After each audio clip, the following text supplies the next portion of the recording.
And hopefully this means that we are live. Okay, I think so. Hi, everybody, and a massive welcome to the Women's Health Deep Dive with Dr. Sylvia.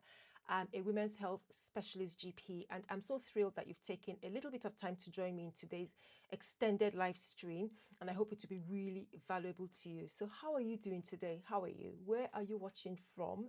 I hope your weekend went well. I just thought this would be a great opportunity for us to do a deep dive. Yeah, a deep dive.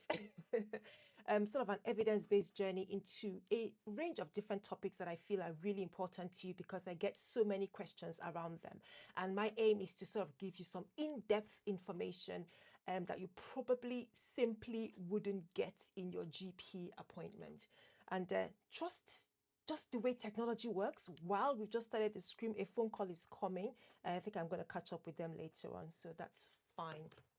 Okay, so before we get started into things, let me just make sure that we do some housekeeping here. Really important for me to remind you guys that everything we're discussing here is health information meant to educate us, meant to signpost us. You know, I always say I cannot give you specific treatment about any medical condition. You must always go back to your health provider, the clinician who you're registered with, who has all your medical background, who's able to examine you and provide you with the right tests and therefore the right treatment for your condition. So really important that we make that very important disclaimer. But what can you expect from today's live? Lots of different topics. We're going to be looking at things like the pelvic floor, some pelvic floor myths. I get a lot of questions around postpartum tips and things to do to help you get better quickly, immediately after having the baby, the CS scar, but not just that, cervical screening, menopause, of course, and HRT. And I got a really interesting question on bacterial vaginosis and its transmission, which you really need to stick around to listen to that one, and many, many more. So if this is something that you're interested in, please make sure that you're watching with us. But we're going to get started. Drop in the comments where you're watching from. Please give this video a like. That would be much appreciated. I think the first thing that we're going to be doing is a pelvic floor myth. I think that's what it is, isn't it? Let me just make sure that I've got all my, and I'm going to be looking away from the screen, away from the camera quite a lot because I've got my notes here. I want to make this as interactive as possible for us. And interesting as well. And I'm also going to make sure that I have lots of gaps in between or slots in between so that people who are watching this on the replay don't feel lost. So give me a second. Let me just prime this next screen and make sure I've got all my bits and pieces. Believe me, I have prepared for this. I am prepared for this. So if there's a bit of a delay in when I'm trying to put things up or put things together, please bear with me. Okay, so we're going to go into the very next one.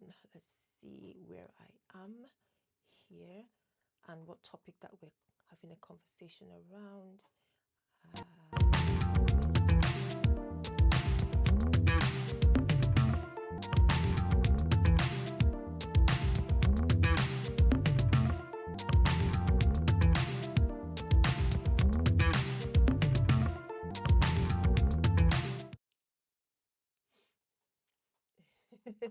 Okay, so yes, it's a deep dive topic, and it is on pelvic floor myths.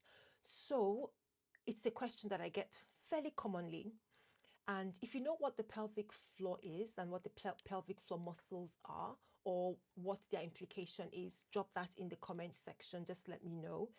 But I do find that I get this question a lot. Many women are affected by issues to do with our pelvic floor, but in a large way, it's still shrouded with lots of misinformation, which is sad. Okay.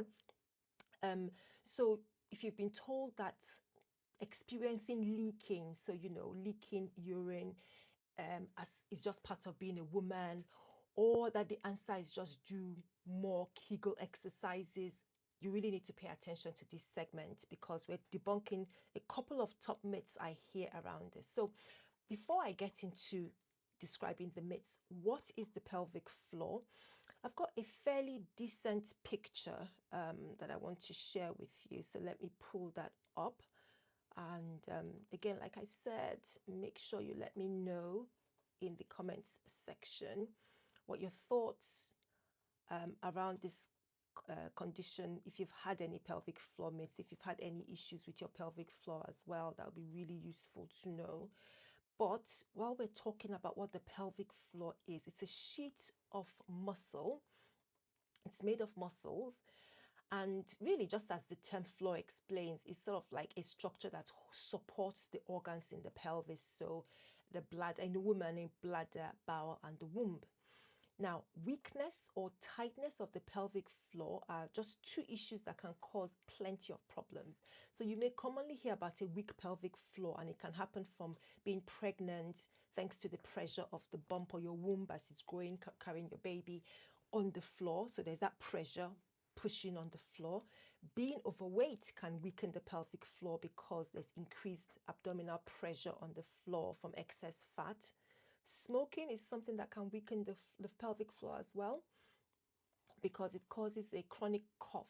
So because you're coughing, just think about it. When you do a deep cough, there's this tension on your abdomen, isn't it? So that pressure transfers down into the pelvic floor and can weaken it. So what you're looking at on the screen now, obviously you can see the bones of the pelvis. Now in the orange brown shade of muscles right at the bottom, just in between or just above the gap between the legs, you can see that is a description of the pelvic floor. I didn't want to get too technical, but I just wanted to have, I just wanted you to have a little bit of a framework that will sort of guide our conversation. So that's what the pelvic floor looks like. That's where it's located. It's basically a sheet of muscle that is holding up the pelvic organs. And in women, primarily we're talking about, of course, the bladder in front, the womb in the middle, and then of course the anus and rectum, the rectum particularly at the back. And then the other thing to explain is Kegel exercises or Kegel exercises, whichever one you pronounce it as. These are 3 seconds, so very brief clench and release exercises. The way I describe it to my patients is, if you're sitting on the toilet and you're urinating or you're weeing, right? And I said, stop weeing. What would you do? How would you stop? Those muscles that you squeeze to stop weeing, that's the pelvic floor. That's your Kegel exercises. So if you do that clench and release for 3 seconds, say you do 10 sets in a day, in the morning, and 10 sets in the evening, so that's 20 sets actually. That's a set of pelvic floor exercises. Okay, now your physiotherapists can advise you on how many, depends on the different conditions. Kegel exercises are used for so many different things, most commonly for women who are pregnant, because I do encourage pregnant women to actually start practicing and strengthening the pelvic floor before they give birth. So don't wait until you've had the baby. Even if you don't have a cut or a tear, it's good to start strengthening your pelvic floor, because remember, just being pregnant because of your bump can cause the pelvic floor to weaken. But I didn't mention something I feel is important about the pelvic floor, because we're always talking about weakness. There's also tightness or tightening of the pelvic floor. So this is something that also known as hypertonicity. That's the sort of big word. But sometimes the pelvic floor muscles can be tight. They're muscles, so they can be relaxed or weak, or they can be they're going to spasms, be extra tight, and that also is a problem. It can cause pain during sex. It can cause chronic pelvic pain. So it's really important to be clear that this is what the pelvic floor is, and these are some of the problems that could happen. So let's get into some of the myths. There are quite a few, but just a few, otherwise we'll be here probably all morning. We're not going to do that. So the first myth I want to tackle is that leaking urine is a normal part of being a woman or getting older. Not true. No, it's common. I will accept that, but it's not normal. Okay. So it's a symptom of a muscular issue, like pain, for example, in your knee, the muscles of your knee, maybe a sprain or something like that. And this leaking, there are 2 main types. Let's keep it simple. We have the one that's called stress incontinence, and that you would recognize as when you cough or laugh. You have a big, if someone tells a really great joke and you're laughing heartily, and you leak a little bit of urine, a few drops come out, because that pressure from your laugh it's transmitting from your tummy down into the pelvic floor. The floor relaxes and allows your bladder to leak a little bit of urine. That's what happens. So it could be when you cough, it could be when you laugh, it could be when you're exercising or jumping, you experience a little bit of leaking. That's one type of leaking urine that we commonly describe. There's another type that's called urge incontinence. Okay, this is where you experience a sudden, it just comes and there's a sudden need, you've got to get to the toilet, and in fact before you get to the toilet you might actually leak. That's called urge incontinence. Now both of these conditions are common. Like I said, they are treatable. Okay, so I've mentioned stress incontinence is caused by pressure on the bladder, and it's because the floor itself is weakened. So once that pressure comes, the floor relaxes and the bladder opens up, and then a little bit of urine comes through. With the other one, the urge incontinence is usually caused or typically caused by an overactive bladder. So the bladder is a bit sensitive, and it's good to understand the difference in both. They're both treatable conditions, and I want to say, please, if you are somebody who is experiencing problems, who experiencing those kind of symptoms and you're worried, please do not keep quiet about them. A lot of these myths are cover things that are very treatable. I'm just trying to look at the comment section. Bear with me a second. A lot of these myths cover things that are very treatable. And so it's important for you to speak up if you're having any of these issues. Really important for you to speak up, speak to your doctor, and we can look at possible answers. Okay, so hang on a second. Let me see. No, not that one. Okay. All right, I just did a reset, so hopefully I haven't done anything I'm not supposed to have done. I think I'm going to look on my phone for comments, and I'll have to just check why my comments are not showing up as they should be. Yeah, my comments are not showing up for one odd reason. Okay, all right. I will check my phone in a second and just see, because I really want to make sure I'm not missing any comments from anyone. And please give this video a like, that would be much appreciated. So we've just covered myth number 1. Let us look at myth number 2. And myth number 2 is that doing Kegel exercises is the one size fits all solution if you're leaking. That's not true. And you can just pick that up from what I've just explained, that I've just described 2 types of leaking, one from stress incontinence because of the weakness of the floor, and one from urge incontinence where the bladder is sensitive or is irritated, and you just feel like you desperately have to go. We can't say that Kegel exercises will treat both of these alone, okay? The second one actually has to deal with treating the bladder. So I feel believing this is actually quite dangerous. Sometimes the pelvic floor itself can be too tight, okay, and I've described that. It's not weak, and so Kegel exercises is not the answer in that scenario, and it's not the answer, for example, with urge incontinence as well, where you might need treatment of the bladder, you might need some bladder relaxants or things that could help in that particular circumstance. So if you're constantly doing Kegel exercises when the pelvic floor is already tight, it's like you're doing bicep curls on a permanently clenched, you've got a very clenched feet and you're continuing to do this exercise, but you're not relaxing. That's not helpful. That will probably make this situation worse. If you think about that in the pelvic floor, it might make blood flow worse, can create more pain, even worsen the symptom of urge incontinence or leaking, and cause painful sex. So remember, the key thing is that you've heard of Kegel exercises for the pelvic floor. Don't assume that is all you need. That's why it's important to speak to your doctor. You might need a referral to physiotherapy. In fact, most of the time there is a referral to physiotherapy that will be useful, especially for long-term symptoms. And you'll be taught things like retraining the bladder, helping to relax the muscles when it's necessary. So something that needs the guidance of a women's health physiotherapist. The next myth that we need to cover is that pelvic floor issues only happen after you've had a baby. No, okay? So young women, people who are athletes, people who have never even had a baby can still have pelvic floor problems. And it can be from high impact sports, chronic constipation, and there are lots of young girls that suffer with chronic constipation, okay, and for different reasons. And if you imagine the whole business of straining, that is again putting pressure on the floor, and that can lead to problems, dysfunction with the floor, or even in terms of exercise and maybe not having the proper tone, some of these things can lead to pelvic floor problems. So I'm trying to tackle 3 different myths around the pelvic floor. If you're just joining us, welcome. But let me know what you think. If you've experienced any issues with the pelvic floor, if you've heard of something about the pelvic floor that you want to get checked. And so I want to make sure that you realize that having a weak pelvic floor could give you a sensation. Sometimes you might feel something, sometimes you might not. Some people might develop a prolapse, which is when parts of those pelvic organs like the womb or the bladder push down from where the floor is holding them up, and they push down into the vaginal canal, for example. So remember that the floor can be weak, or it can be too tight or too strong. Yeah, too tight is a better word. And that can be a very frequently ignored cause of painful sex. So please have that in the back of your mind. What should you do? What's the key takeaway? What do I want you to take away with this situation?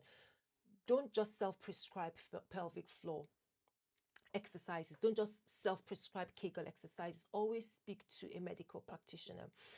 If you're pregnant, don't have any symptoms. Like I said earlier, we do advise women, as you're getting ready for delivery, and you don't have any symptoms, you're not incontinent, to strengthen the pelvic floor doing these Kegel exercises. You can do that under the care and the supervision of your doctor, your midwife. You can speak to them to make sure that there is no issue. If you are somebody who has symptoms, who is already experiencing leaking, please speak to your practitioner and let them decide if you need a referral to a pelvic floor physiotherapist, and then they can carry out the examinations that you need, both internal and external examinations, to determine, is your pelvic floor muscle weak, tight, poorly coordinated? What is the situation? Okay. And I think for me, something else that's really important, and I don't want to let you go without reminding you about this, is please do not feel embarrassed about this. The fact that these conditions are so treatable means that you're almost doing yourself a disservice by not mentioning it to your doctor because you're embarrassed. So please advocate for yourself. If you have this symptom, please speak up, okay? And let your doctor know so that you can find the right treatment that you deserve. Let me know if you have any questions on this particular subject, my friends. While we move on to the next bit, I'll just take a quick look at the comment section. Give me 2 seconds and we'll do that.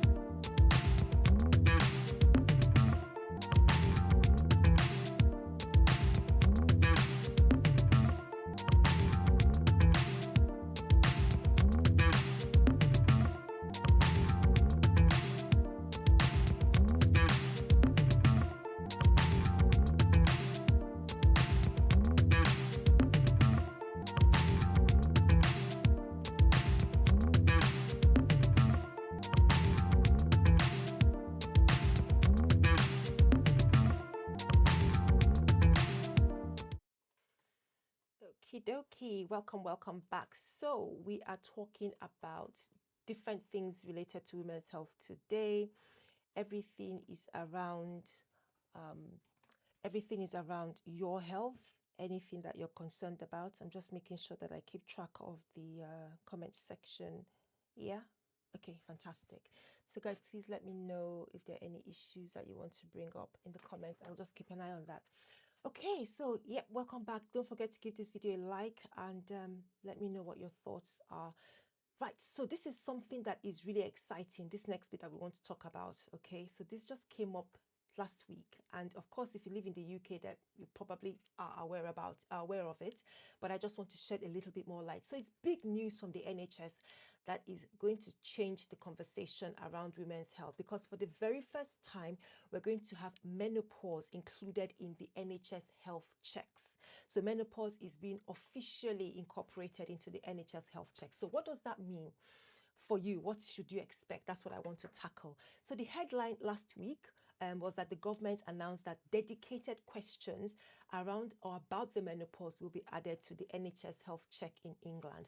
Now, this is a proactive move. It's really important because there's still so much lack of awareness. There's still so much concern that women feel symptoms are ignored. So this is one excellent way of bringing this up front and center so that we can have a conversation. But what I think is really important is what is the NHS health check? I think that is where we need to start in terms of having this conversation. So give me a second. Let me just pull up my bits and pieces for you.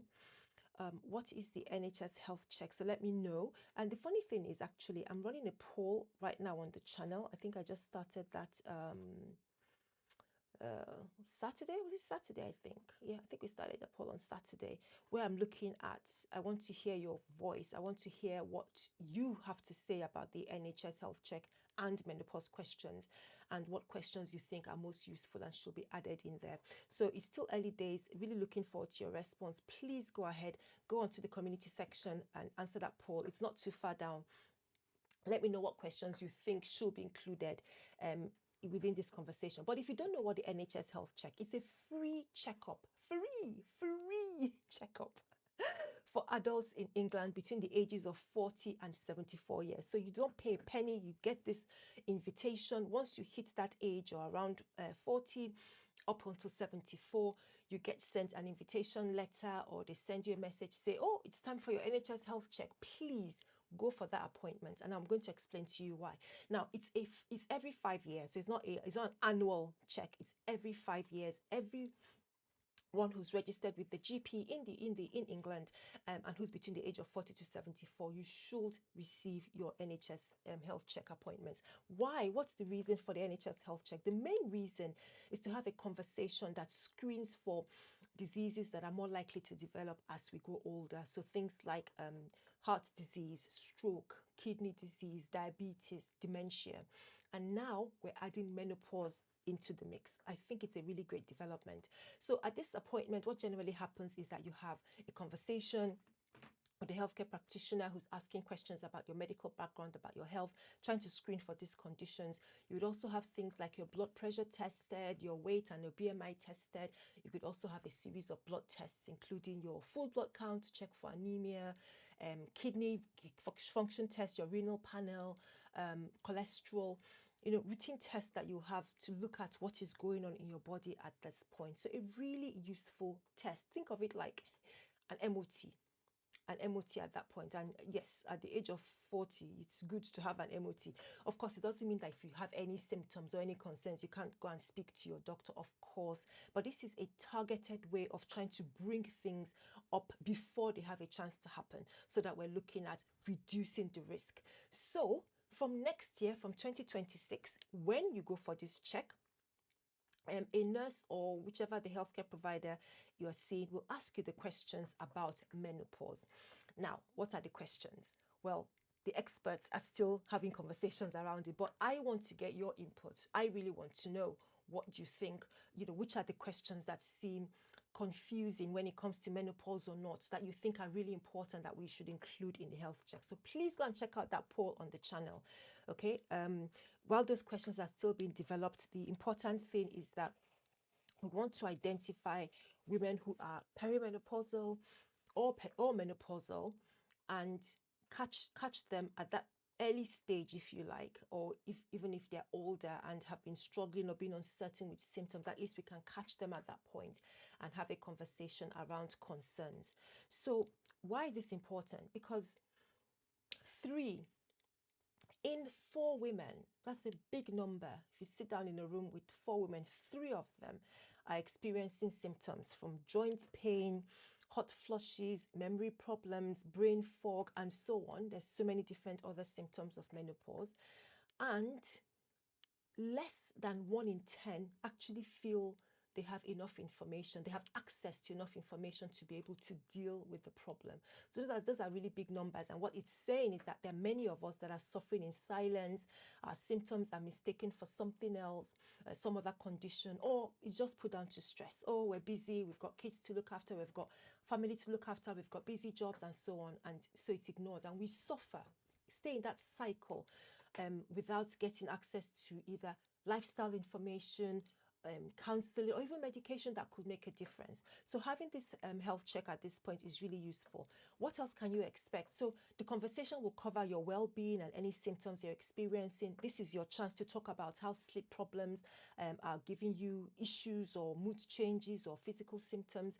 which you may really not have connected to menopause. And so when you discuss these symptoms, the healthcare provider can then signpost you, perhaps arrange a consultation with, to speak about them with a doctor, signpost you to services, including treatment options, and that includes HRT as well. So there's a lot of different things that could be involved in this. It's the start. It's the start of getting the conversation going, checking if these are your needs, and then making sure that you get the right needs. Similar to if we're doing a health check and we find that somebody is at increased risk of developing a stroke, or because their cholesterol level is high, or they're smoking, or their weight is high, and so on, we'll usually arrange for them to go and have a further conversation with the doctor or the practice nurse and look at bringing those risks down.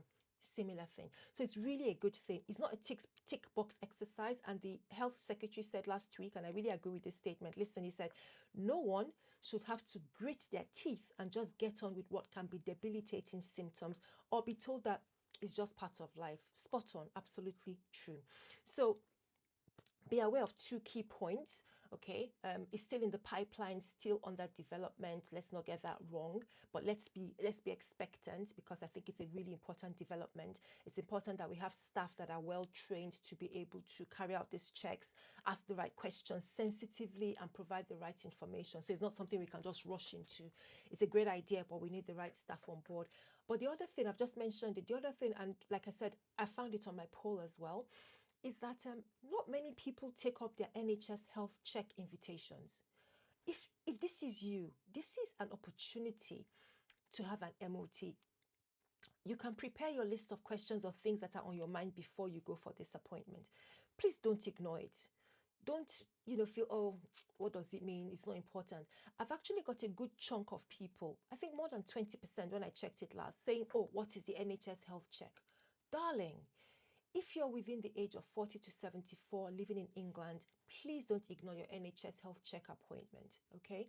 Go along, have a conversation, get checked out, get screened, because these are things that could really make a difference, could very well make a difference, even save lives, okay?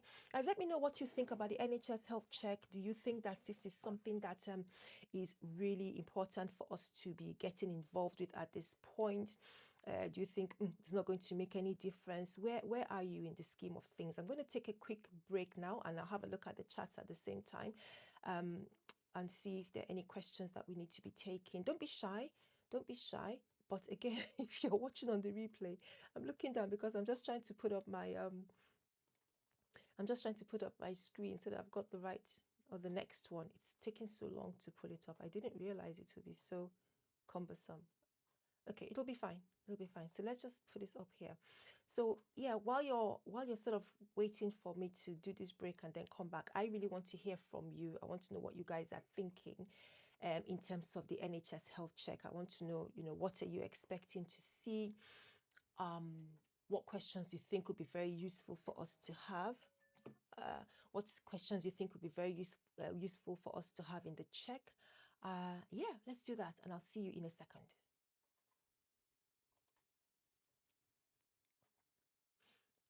Are you tired? Many women spend years struggling to be heard. I'm Dr. Sylvia, a GP and women's health specialist with 15 years of experience working with women just like you. I provide private consultations to thoroughly investigate your symptoms, create a working diagnosis, and map a personalized treatment plan so you can get back to living your life. We can explore unexplained period pain and heavy bleeding problems, suspected or managed endometriosis or adenomyosis, polycystic ovary syndrome PCOS, fertility awareness, and preconception advice. So what can you expect? Initially, we'll have a 30-minute consultation where you are the focus. We will review your history in detail, discuss potential next steps like scans, blood tests, or a referral, and create a clear plan for your relief. So what are you waiting for? Click the link in the description box below or in my bio, or just visit your gpconsultation.com to book your women's health assessment now. Are you tired of being told your debilitating pain is normal? You're not alone. Okay. Many women spend years struggling to be heard. I'm Dr. Sylvia, a GP and women's health specialist with 15 years of experience working with women just like you. Yep, there's always a technology thing happening. Anyway, welcome back, guys. So let's go on to the very next one. And this is another interesting question I get. And this is around pregnancy. So, spotting fluid during pregnancy, what should you do? So here's my answer to what you should do. Now, of course, pregnancy brings a lot of new sensations, new symptoms, new experiences, and especially if it's your very first time. One of the most common anxieties you might have is about spotting fluid or leaking vaginal fluid during pregnancy. And there can be different types of fluid. I'm going to cover a few of them here. Is it a normal discharge? You're asking yourself. Is it urine? Because, we just mentioned about pelvic floor. When you're pregnant, you can experience a little bit of leaking. So is it urine? Or is it something else that needs immediate attention? So I'm going to give you a clear, simple guide so that you know the difference and exactly what to do. So what we're talking about now is spotting vaginal fluid. Let's see if Are you tired of being told your debilitating pain is normal? You're not alone. Many women spend years struggling to be heard. I'm Dr. Sylvia, a GP and women's health specialist with 15 years of experience. I will get the hang of this. I will get the hang of this. Okay, so we're talking about spotting vaginal fluid in pregnancy. And what I want you to have a think about is the different types of vaginal fluid. I've just mentioned some of them that women can experience when you're pregnant. And we've talked about the possibility of urine. It could be amniotic fluid, so that's the fluid around the baby, especially when you're in your late second or third trimesters. And of course, you need to know what to do if this is a concern, if this is something that you're worried is going on. When should you reach out to your doctor? When should you seek advice or seek help? Really, those are the key things. Okay, so like I said, I've got a sort of traffic light system that I want us to use to categorize this very clearly. So green, let's start with green. Green is normal. So anything I'm going to say under green, I'm going to look for where's my green lighter? Because I've got a green light somewhere here. If I saved it properly, it should be a green light. Although it's possible I didn't save it properly.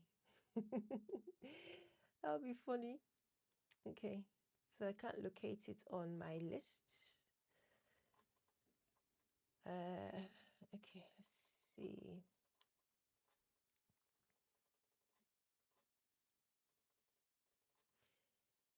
Okay, so guys, just bear with me if it seems a bit clunky. I am using a new platform, so it takes a little bit of time, but I think it's worth the wait. So yeah, let's see if I can get this all the way up to the top. Okay.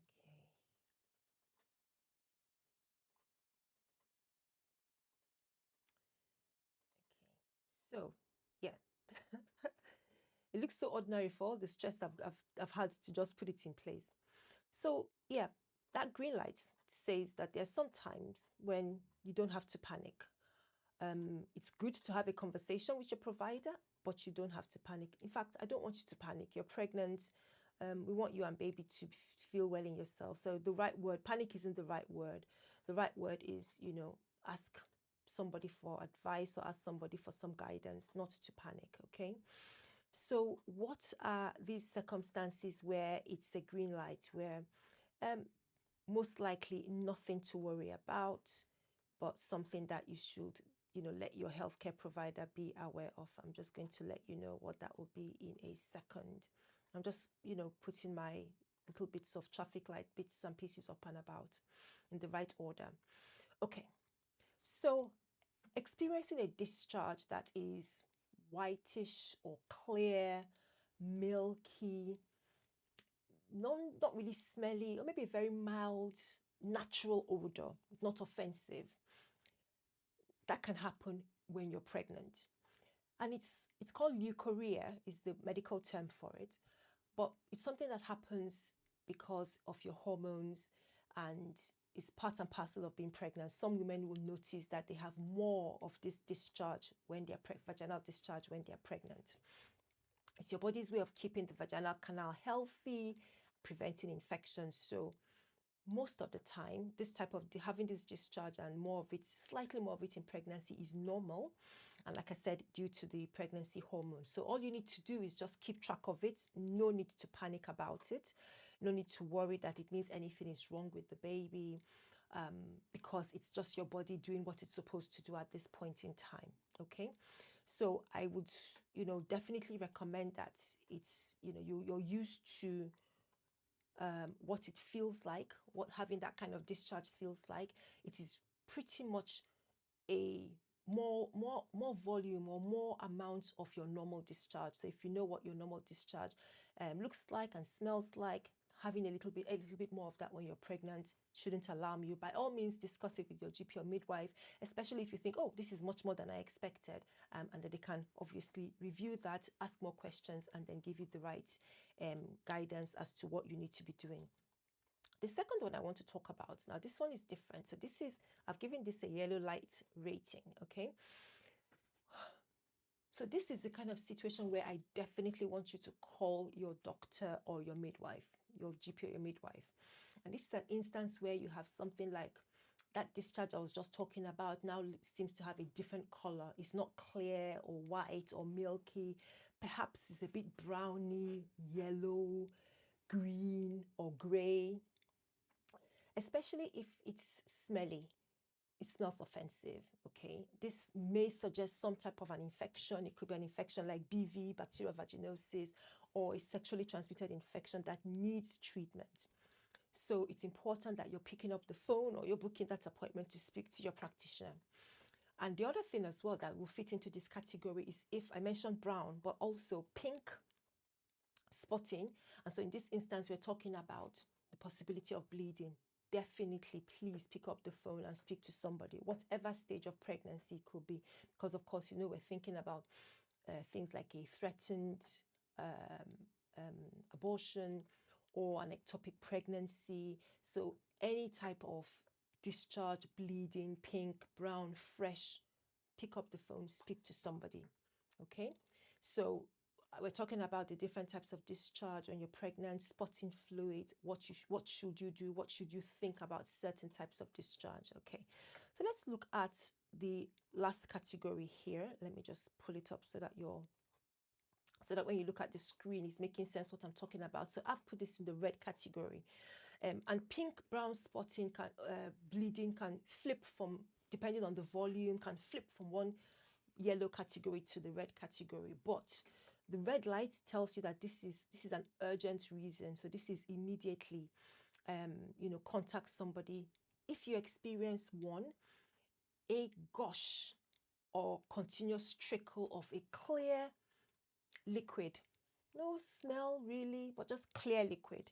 If you're pregnant, especially before 37 weeks, okay, so you're in your third trimester, and you're going around minding your own business like the lady that we just saw busy on her phone, and all of a sudden you experience a gush of liquid. You look down, you're like, did I just wet myself, or what was this?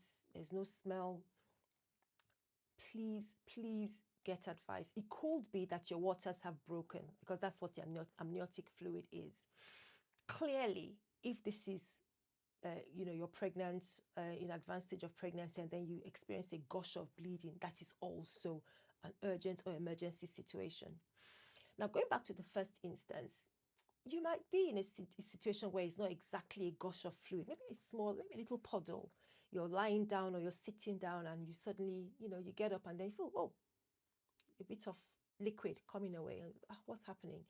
There's a little test that you can do. Don't waste time doing this test if you don't have the material, or if you're not 100% sure. And you don't have to waste time doing the test first before you contact somebody. But if you're in the circumstance where it's a small amount and you're not sure what's going on. Some people talk about the at-home pad test. All that means is that, go and do a wee and then come back, get a fresh pad and wear a fresh pad.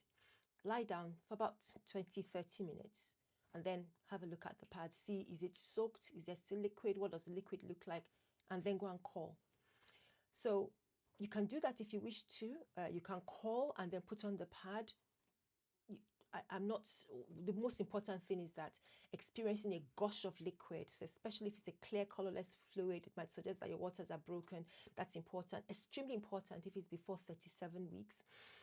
Or if it's bleeding, please contact your doctor. These are situations where we want to hear from you ASAP. We don't want you sort of sitting and thinking, oh, is it this or could it be that? Or wondering in yourself whether it's something that you should be concerned about. No, it's definitely something that I want you to reach out to your provider about to get the right advice about what to do. And then they can guide you appropriately. Okay, so let us move on to the very next step. And let me know again, guys, if you're watching, finding this useful, please do let me know in the comment section. I'm just checking to see if there are any questions coming up on this particular subject. And don't forget to give this video a like. That would really be appreciated, please. And encourage me that we're having a good conversation about these things that are so important. Right, so we have, I think we're making some progress. We've covered a few important bits of the conversation. So let me remove this from the screen. Okay, so yeah, how are you doing? I have a couple of people watching at the moment. Where are you guys watching from? Any thoughts, any contributions to the stream? Don't be shy, let me know. Let me know. Any feedback? Let me know. Okay, so I'm just going to move my things around now and get the very next item for conversation up for you. Before I do that, actually, I'm going to share with you. I'm going to see if I can get this to work properly. Is it going to work? I don't know. Nah. Maybe I shouldn't bother because I don't want to mess up the current arrangement that I have, which is working. Can you hear me? Yes. I'm just checking myself and it is audible. Okay, so let us look at the very next thing that we want to talk about. So, I said at the beginning that I get lots of questions around, I've just had a baby and, there are different questions. I mean, there's so many different questions that could be asked. We all have different experiences in pregnancy. Women have so many different experiences. It might be different, even if you've had 2 or 3 pregnancies. The 4th one might be quite different from what you experienced the fifth time. The 3rd time, I mean. So the 4th one might be quite different from what you experienced the 3rd time.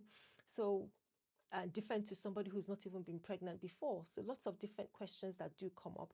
So what we're going to be looking at now, what I want us to have a conversation around is postpartum tips, really essential things that I think that you need to know. And these I've gathered from having conversations with women at different stages, different times of pregnancy.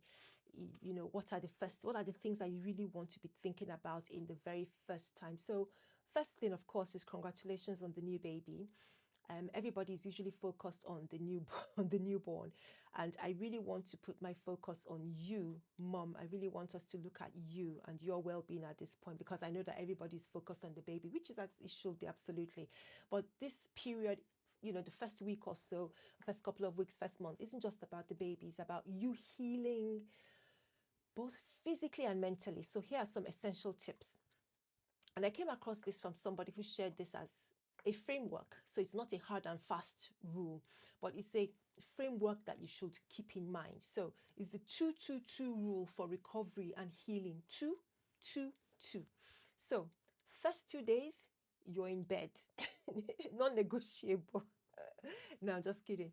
But the first 2 days you're in bed, you're focusing on skin to skin contact, bonding with the baby, breastfeeding, getting the baby to latch on if you're breastfeeding or if you're formula feeding, but you're maintaining that skin to skin contact, getting used to this new development with your baby, this new experience, this new relationship that you're both cultivating with each other.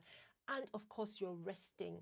And so this is a situation that would be most ideal, where you have others around you providing support, doing all the other odd jobs and things while you're just resting and recovering. They're getting you food and water to drink, and your business really is just resting, feeding the baby, getting up to use the toilet, and so on. So that's your first 2 days in bed.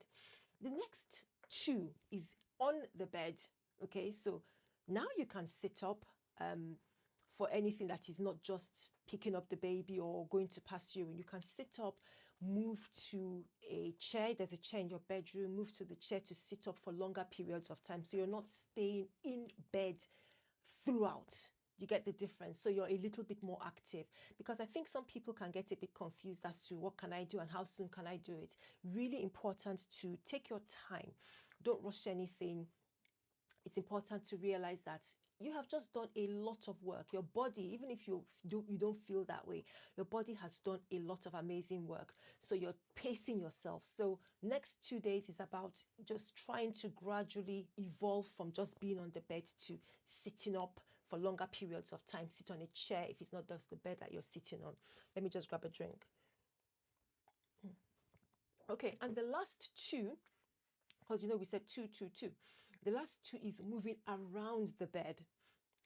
So we went from the first 2 days sitting in bed, next 2 days sitting on the bed, where you're allowed to get off the bed and move around a little bit. The next one is taking very short walks around the bedroom or the house. Do not jump straight into running errands or dive into all the things that you feel, oh, I can do this now. No matter how well you feel, give your body grace and permission to heal first. So that's just my suggested framework. Like I said, I picked it up from somebody. I thought, oh, this is interesting. I think it's useful to share this for many women who might think, oh, how soon can I start doing this? How soon can I start doing that? Especially in the first couple of weeks. I'm not talking about 6 months or 6 weeks or down the line. Just the first few days. And for many of us, there is that support from family, from friends, to help get things done. And, make sure you take advantage of it if it's offered to you. Some other things that are useful are stay well hydrated. If I were asked about what are the key things, I wouldn't even focus so much on food. Food is important. Nourishing food is important, yes, but being well hydrated. So have a big bottle of water. Get a big bottle of water with a straw. And because, of course, the straw is easier for you to handle and manipulate when you're feeding your baby, holding your baby. Do you know that being dehydrated can make those after pains, the cramps as your womb is contracting back, can make them worse. Just being dehydrated, okay? And can also make you feel more tired. So if you're thinking, oh, how can I improve my energy levels after having the baby? My sister, one of the things to do is make sure that you're well hydrated, drinking plenty of fluids. Now, something that women are very worried about is the first poop. That first poop, I'm sorry, I don't want to be disgusting, but seriously, that first poop after having the baby is a fearful thing for many of us, okay? So it depends, okay? You might have had a C-section, so you're on painkillers that could cause you to be more constipated. Even if you've not had a C-section, the area down below or down around the vulva can be quite sore. Maybe you've had a cut or even a tear, for example, or you didn't. And it's really, literally just the pressure of baby's head as it's coming through your vulva. That pressure for that period of time when they're saying, oh, you're fully dilated, now push and push, So that area can feel sore, and then you're fearful of opening your bowels, but you need to go. So drink plenty of water. If you're experiencing constipation or you're struggling, then your doctor can prescribe stool softeners or laxatives. And the other thing that's quite useful is when you go to the toilet to do a poo, and if you want to make sure that you're not straining or struggling too much, think about using a very small stool that will lift your feet up. Just lift your feet up a little bit, because that actually puts your rectum in a better anatomical position to let I know this sounds really disgusting, to let the poo come away easier or easily. Because what we don't want is when you're trying to do your business in the bathroom, not like, we don't want you to strain and strain, please, okay? That could, lead to bleeding, that could lead to tears, or even just experience of more pain because your tissues are still quite sensitive. And of course, it's a lot more significant for somebody who's had surgery like a CS or who's had a tear or a cut that's been sewn together, you do not want straining. Something else that I was told, and in my experience from having my baby, have stations. Now, what does this mean? Have, parts of the house where you're more likely to be, especially after those first 2 weeks when you're now moving around. If it's the living room that is a place for you to sit and feed, or maybe in the conservatory. In my case, I think we used to have the conservatory. I used to have a lovely easy chair, and there are lots of things that are just convenient to be there. And you have that is preset station. So you don't have to start looking for the things that you need at the time you're about to feed. No, they're already there waiting for you. And it doesn't have to be anything posh. I didn't have much time, but I just bought a little box that we use at home sometimes, just to put all sorts of knickknacks inside this box. At the moment, is medicines and creams, especially now that it's winter. A couple of us have had colds in the house already. So there's paracetamol, there is vapor rub, and it's just, the thing is that it's preset, it's pre-prepared. So yours could contain a bottle of water or jug of water.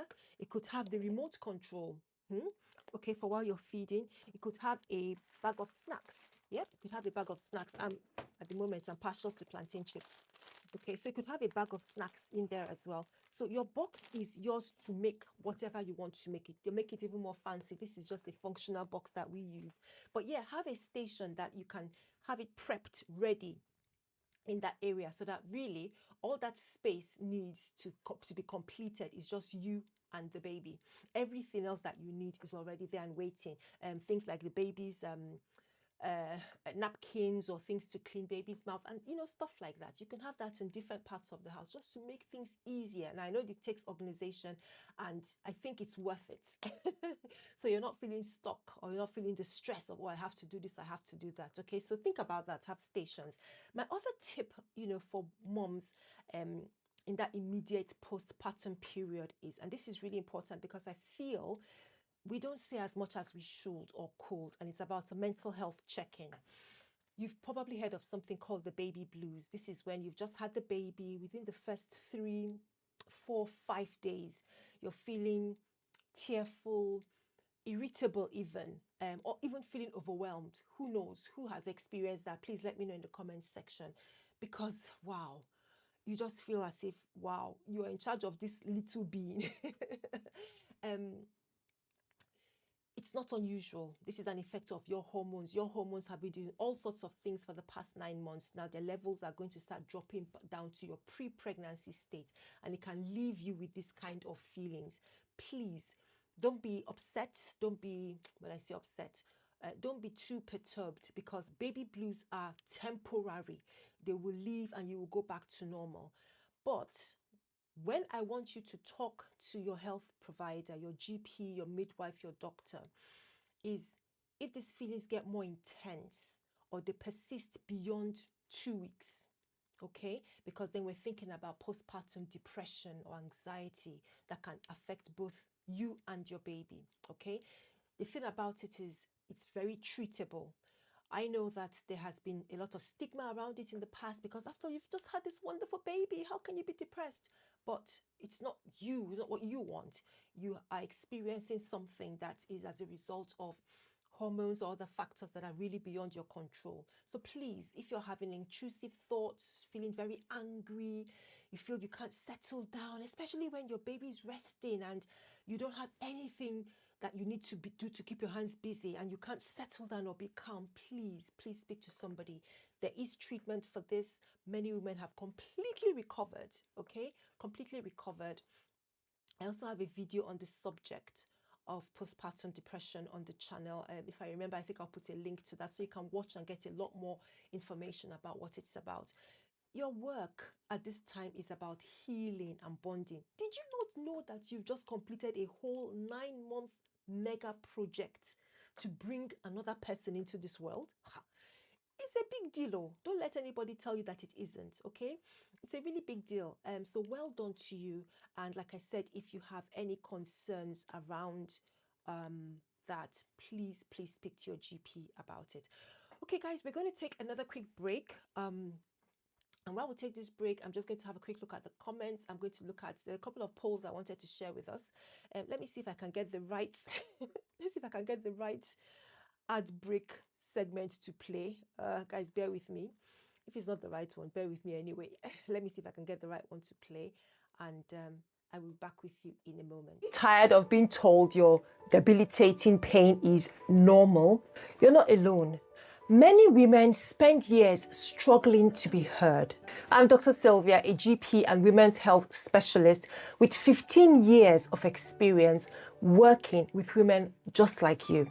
I provide private consultations to thoroughly investigate your symptoms, create a working diagnosis, and map a personalized treatment plan so you can get back to living your life. We can explore unexplained period pain and heavy bleeding problems, suspected or managed endometriosis or adenomyosis, polycystic ovary syndrome PCOS, fertility awareness and preconception advice. So what can you expect? Initially, we'll have a 30-minute consultation where you are the focus. We will review your history in detail, discuss potential next steps like scans, blood tests, or a referral, and create a clear plan for your relief. So what are you waiting for?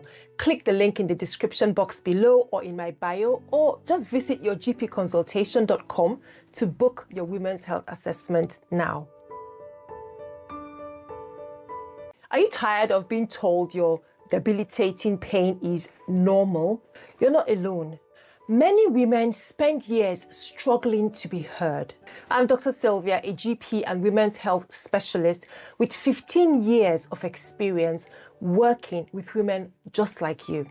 I provide private consultations to thoroughly investigate your symptoms, create a working diagnosis, and map a personalized treatment plan so you can get back to living your life.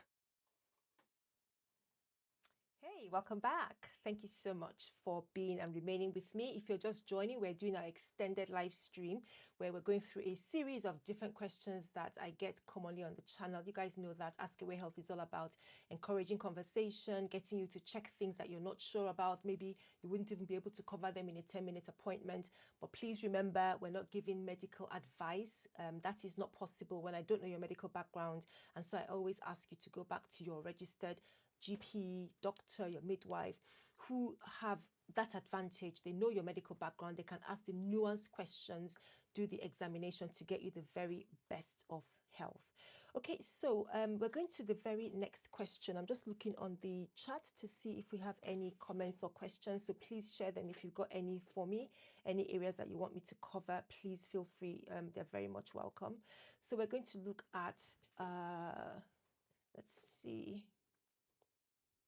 Now, why isn't that showing? Okay, so we're going to look at understanding your body after a C-section.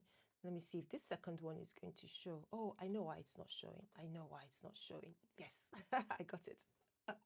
Okay, so we're looking at understanding your body after a C-section. Very, very important. And this is another area where there is how do I say, a lot of anxiety around C-section,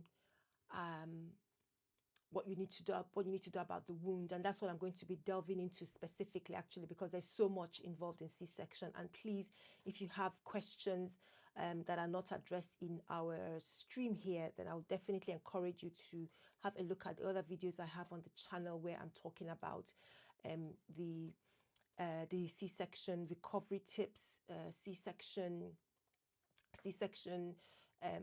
the first couple of weeks after your C-section, first 4 weeks, first 6 weeks, even first year. I've got a video on that already as well. But I wanted to focus particularly on the wound, the scar. You know that C-section is major abdominal surgery, and that is on top of just having a newborn. So 2 whammy complications at the same time. But it's all good, okay? The important thing is that it's an evolution of science that that women who might struggle having a baby vaginally, are able to have a C-section, whether it's planned or whether it's emergency. It's a method of having your baby, and the ways to quickly bounce back. And when I say quickly, I don't mean bounce back in 2 weeks. No, you have to give your body time to heal. understanding what is happening to your body is the first step to recovery, and that's why I love to talk about these are the things that you can do. So like I said, I've got a couple of videos, I think 3 or 4 at this point, but let's talk about the wound. What is normal? What should you watch for? How are you going to heal? So I commonly get this question about numbness, tingling, even itching. Itching is not too surprising, but numbness and tingling really gets people worried. So the nerves in your skin and your abdomen were cut during the surgery, okay? So, yep, that was done. The nerves, blood vessels, those tissues were cut. As the doctors were moving from your skin to get to the womb, they were doing a series of cutting. What is important for you to remember is that they will heal, but that process can take some time, from months to years, okay? So the area around and below your scar will feel numb for some time. Dare I say, in some women, it may be forever. Some women, not everybody, most of us will recover. I remember after I had my CS, I definitely had numbness and tingling. I think it was going on a couple of years actually. It got to the point where, I mean, I've regained full sensation in that area now. And I think I stopped worrying about it, you know, of course, when I remember that, okay, your body's healing and every one of us heals to a slightly different rate. Okay, but I just want you to have it in mind that this is not an unusual symptom, is not suggesting anything specifically different. But the important thing is that you are aware that it could happen and why it happens. Okay, and that it could take some time. Okay, and the other thing as well to remember is that tingling or itching, even zinging, pinging sensations, please give me a like or just drop the comment. Give me a thumbs up in the comment section if you know what I mean. You could have those zinging sensations. It could all of these could be signs of your nerves growing back, the nerves regenerating, okay? So please don't panic. It might feel strange, but it is not a bad thing. Of course, any sensation that feels quite severe or that is persistent, or you also comes with other symptoms that make you feel unwell, of course you should discuss those with your doctor. Now, the other thing I want to talk about, and which relates to that image I shared, let me just put it up again so that just to refresh your memory, okay? Because there's a reason why I put up this picture. The other thing I want to talk about is massaging the scar. Okay, this is after you've had clearance from your doctor, please, okay? After you get the all clear from your doctor, and this will, for most women, will be between 6 to 8 weeks, okay? A gentle scar massage can be quite useful because it could help to break down internal scar tissue. Those are also scars, are what we also call adhesions. So if you hear or read adhesions, we're talking about scars. So those scars in some women could actually glue the skin to the muscle underneath. Not in everyone. Most of us, the recovery tends to be fairly smooth. But for some people, because of the way that the tissues heal and recover, there could just be that sticking of the scar tissue that keeps the skin stuck or fixed to the underlying muscle, which can cause problems, especially when you're thinking about future CS, or even future pregnancy. So it's something just to be aware of. And that is why some people do advocate for scar massage. Now, I will need to add that there isn't much research that has been done to find how well does this massage actually prevent adhesions. But some people find it helpful. It helps to restore mobility of the tissues, reduces tightness and pulling sensations, can even improve blood flow and help better healing, prevents chronic pain. And some people, say it can help the function of your deep core muscles. I found a really useful resource from one of the NHS trusts. I will put it as a link to this video just so that you can have a read. And it also describes what exactly scar massage means, because you might think, oh, this is not deep seated heavy body massage. No, this is like taking 2 fingers and just lightly rubbing in circles along the length of your scar. Remember, you have been given the all clear. Your wound has healed. There is no bleeding. There is no discharge. There is no open or gaping of the wound. No, that wound is a clean wound. There is no pain from that wound. Definitely after 6, 8 weeks. It's not something to rush into, please. But it's as simple as, rubbing with a bit of oil that you're not sensitive to across your skin. Just light movements, and doing that twice or thrice a day. Or you could just use vertical movements to rub up and down across your lower abdomen. It's as gentle and as simple as that, okay?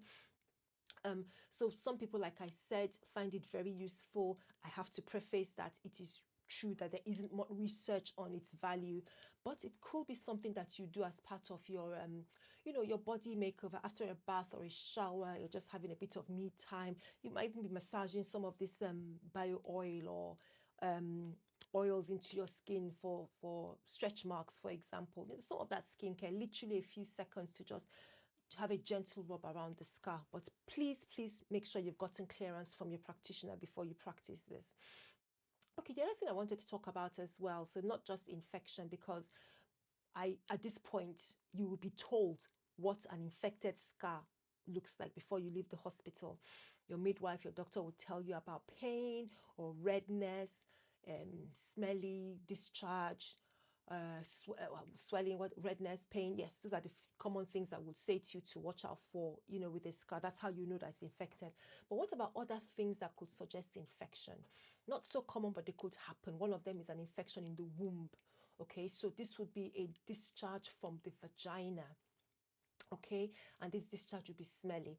At this stage, within that 6-week period, we're expecting that your initial blood loss or lochia from having the baby should be reducing day by day, reducing in quantity as your womb empties itself, clears itself of all those things. Okay, so if you start getting either very heavy bleeding, sort of randomly starting after 2 weeks when it was getting lighter and it's not fresh, it's smelly, or a discharge from down below, and you feel unwell, you might also feel not very well, very tired, or even develop a high temperature, feel sick, dizzy. These are all reasons. Please get medical attention promptly. The same applies to an infection in the bladder. Okay, you could have a urine infection, pain when you're passing urine, burning when you're passing urine. And sometimes it may not be exactly the way as it is if you're not pregnant. There may be a slight difference because a lot has happened down below, down in that area. But if you're experiencing those symptoms, you might even find that your urine is smelly or it seems, different color to usual. Please do speak to your provider about it, okay? So, key points: you've had major surgery, okay? Don't rush to start exercise. Yes, we want you to be up and active, the sooner the better, but not before time, not before your body is ready for it, okay? Walking around, remember my 2-2-2 rule I talked about that somebody shared with me, is a useful framework for how to move around. It's useful in terms of how to consider your activity level. So the first couple of days you're sort of chill, you're just resting on the bed, you're hardly moving off the bed, just resting, bonding, eating with the baby, resting and recovering.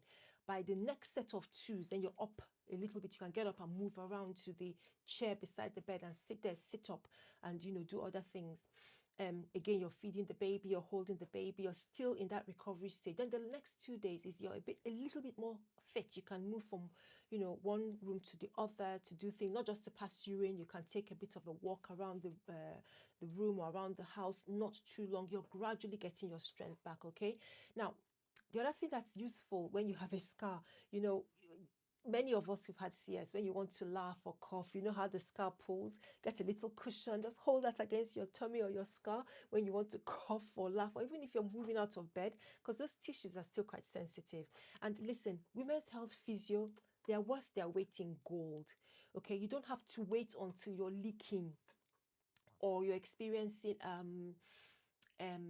discomfort down. You don't have to wait before asking for a referral, especially if you're concerned, or you might have had a previous bad experience with scars. You can actually ask for a referral to a women's health physiotherapist who can guide you through recovering your core. That's really important. Strengthening your pelvic floor, and even helping to manage with the scar. All right, guys, let me know what you think about this suggestion. How do you find it? I'm looking at tips for women after you've had your baby. We're talking about the initial phase after you've had your baby. What do you think about those tips? Let me know in the comment section. And then let's get on to the next one. I am going to bring it up. In the meantime, guys, what are you thinking?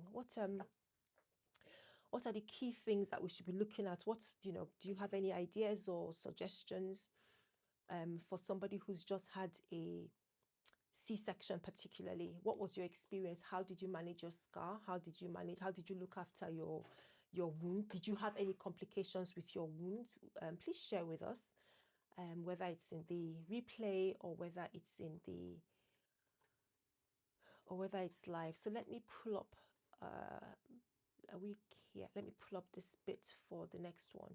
And I was going to share our poll, actually. I wanted to share one of our polls because I've got quite a few. And thank you so much, guys. I really appreciate the engagement on the poll. It tells me you guys are enjoying them, enjoying sort of quizzing your minds about these topics. I'm really pleased with that.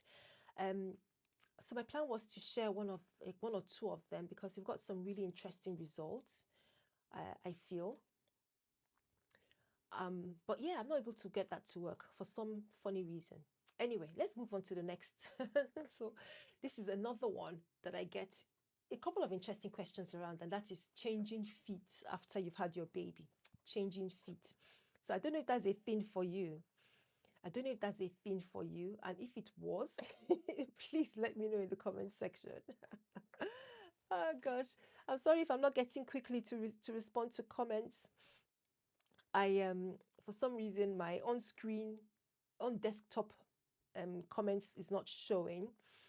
For some reason, I don't know why. So I need to go and figure that out after the stream. So I'm looking at my phone and there's a bit of a delay. But somebody says, I had fluid retention in my right leg.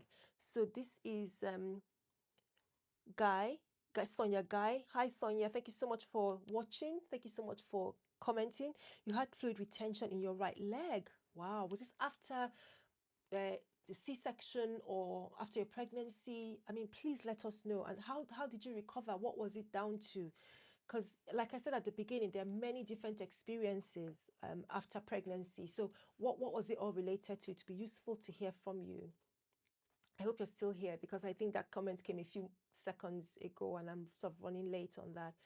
I don't know why my comments is not showing. Really on, let me see.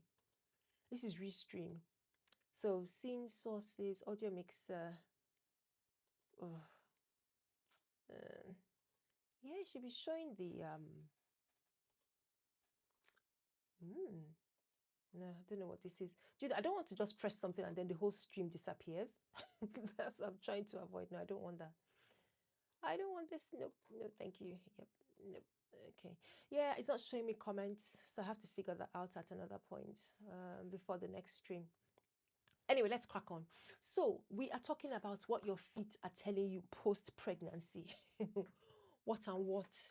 You had a nice pair of posh shoes, beautiful shoes that you had before you got pregnant, before baby came, and then something has happened that you can't explain and you can't wear your shoes anymore.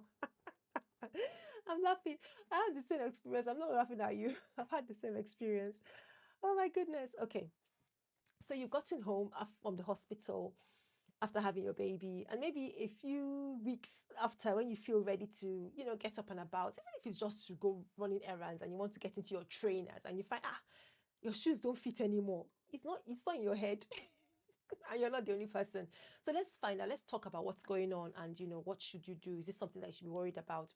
So it's, again, pregnancy hormones. I'm not slamming pregnancy hormones, but they are guilty, Your Honor, of quite a lot of things. Okay, so pregnancy hormones and then a bit of physics, a bit of mechanics. So all the time you're pregnant, your body is making a hormone called relaxin.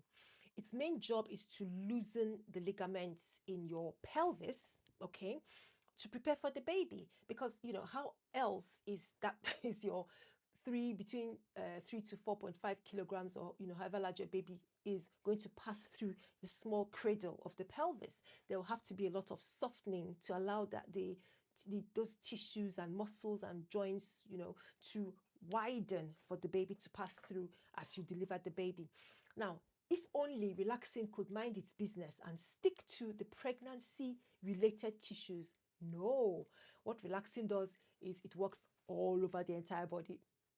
So when you think about the arches of your feet is maintained, the foot itself is maintained by a network of really complex ligaments. So not just muscle tissue or bone. So under the influence of this relaxing, those ligaments become lots more flexible, they relax, they flatten, okay? And that makes your foot wider, even longer, okay? Now, okay, brace yourself, because this change can be permanent for many women. Not everyone, but many women, okay? It all depends on your makeup, on your genetics. Blame your genetics, not me or your shoes. Okay, the thing is, when you're pregnant, your bump is growing bigger. And don't forget that that makes your center of gravity move forward a little bit, okay? Because the weight is not evenly distributed as it was when you were pregnant. You're now carrying more weight around the front. And so the way you walk, your gait changes a little bit. And you notice that many women who are heavily pregnant, okay, they walk with that kind of, the legs are apart, they have this wider stance walk. And they're unconsciously putting a little bit more pressure on the inner sides of the feet, insides of the feet. So this change in the walking pattern, your weight gain during pregnancy, all of that is putting pressure on your tissues. So let's just, this is all why this is happening. I'm just trying to explain why you might have a change in your shoe size. Some of us might even develop things like plantar fasciitis. That's that thick tissue that runs along the bottom of your foot and supports your arc, or the arches, whichever way you want to call it. It can cause something called plantar fasciitis. So you get very intense heel pain in the back of your heel, back of your foot. Often worse when you first wake up in the morning. Let me know if you've experienced that. Okay, so let me just have a quick look at the comments. I'm not ignoring them, sorry, it's just that for some reason I couldn't configure it properly. So I'm looking at the phone, and Sonia's come back. After a C-section, you had to move around to reduce inflammation. Did they say why it was only your right leg? Why, or was it in both legs, but more in the right? Sonia, I'd love to know. And then you said you went from shoe size 8 to 9. Oh, bless you. I think mine also went up as well. Yeah, so she said she went up from shoe size from 8 to 9. And has that remained the same, or have you dropped the shoe size? Let's know what your experience was. But I'm totally not surprised, okay? Some women may escape this altogether. Some women may have foot pain and no change in the size, or they may have change in the size. So yeah, it's a combination of different things, from the muscle to the fact that you're carrying more weight, and the weight causes your body movements to redistribute. All that can lead to those changes in the foot size, in foot pain, and so on. So what can you do now that you understand that this is a thing and why it could happen? Well, excuse me, I wouldn't say rush to go and buy new shoes, okay? Because it could be that after you've had your baby, the relaxing level goes back to normal. All that ligament relaxing and stretching goes away, and they actually stabilize. So you may want to give yourself a few months before you go and buy new size shoes, okay? There's some exercises, if you have developed the foot pain as a result, there's some exercises that your GP or a physiotherapist can recommend to help with plantar fasciitis, and even to help to build up the strength in your foot again if this is a big problem. There's some simple things that they could ask you to do to help to soothe the problem. So yeah, that is the thought. Sonia's come back to us, more on the right. And she says her shoe size is still the same. Oh, bless you, Sonia. Oh, bless you, Sonia. Thank you for sharing. Where are you watching from, Sonia? Thank you so much for sharing that. I'm glad you said that, because I'm not just speaking from the head. This is definitely an experience, and we don't talk about it too often, do we? So I feel many women, especially first, people who have had 2 or 3 kids, maybe just accept this as par for the course. But I think first time, you were not expecting these changes, so it can be a little bit of a oh no, shock to the system, what's happening to me kind of scenario. Okay, so I think we've talked a little bit, or at least to some extent, on that particular subject. I want to share something with you that I came across that was really interesting. So I'm just going to play this next video. Give me a second to pull it up. I'm going to share it with you. I'll let it play to the end so you can enjoy it, and then I can take a quick break. But then when I come back, I want to know what you guys think. So let me pull up the video. Let me find it. I put it at the very bottom of my list because I thought it would come up a little bit into the stream. So let me find it. Aha, okay. So let me find it, and I hope I can get it to work properly. You guys know how my mechanics is behaving this morning. Oh my God. Yeah, Sonia says shoe size still 9. I had to give away all my heels. I feel your pain. I feel your pain, my love. Oh, the things we do. The things we do for our kids. Oh my goodness. Okay, so let me put this up and then I'll let you guys watch and see what you guys think. What I want to know is, I want to know if you guys catch it. There's something I want you guys to catch, and I want to know if you catch it. Because I didn't even catch it until people in the comments started commenting on it. I was like, oh, some people are just so sharp. Okay, so let's see here. Okay, so let's play this. Hopefully it should work. And then, oh, let me close that one. That one's not supposed to be okay. Okay, so let's play this now. And I'll be back with you after this video plays.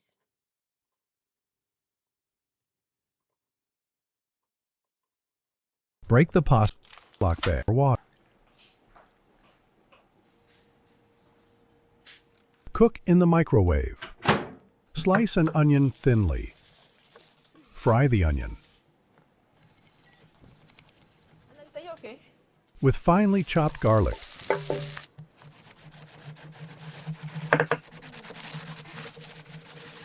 Add thinly sliced cabbage.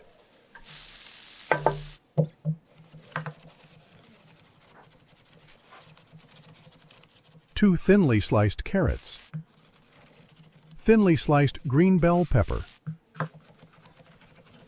Red bell pepper cut into slices. A yellow bell pepper cut into strips. Mix the vegetables with a spatula. Season with black pepper, salt.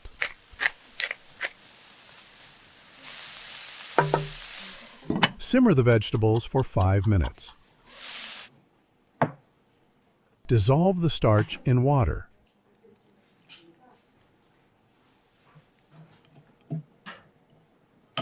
Pour into the pan. Add soy sauce. Mix with a spatula.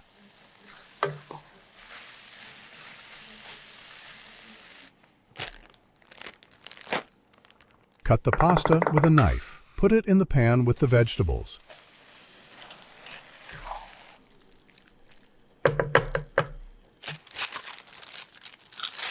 Slice the chicken breast. Season with black pepper, salt. Add flour. Starch. Mix well.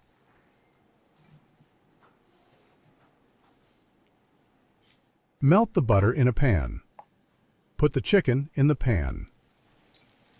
Fry for 5 minutes on both sides. Put the fried chicken in the pan with the pasta and vegetables. Mix with a spatula. It is a recipe as simple as it is tasty. Good for the whole family.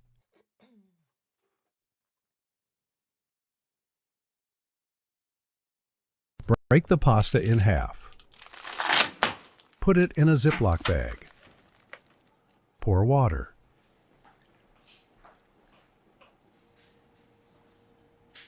Cook in the microwave. Slice an onion thinly. Fry the onion.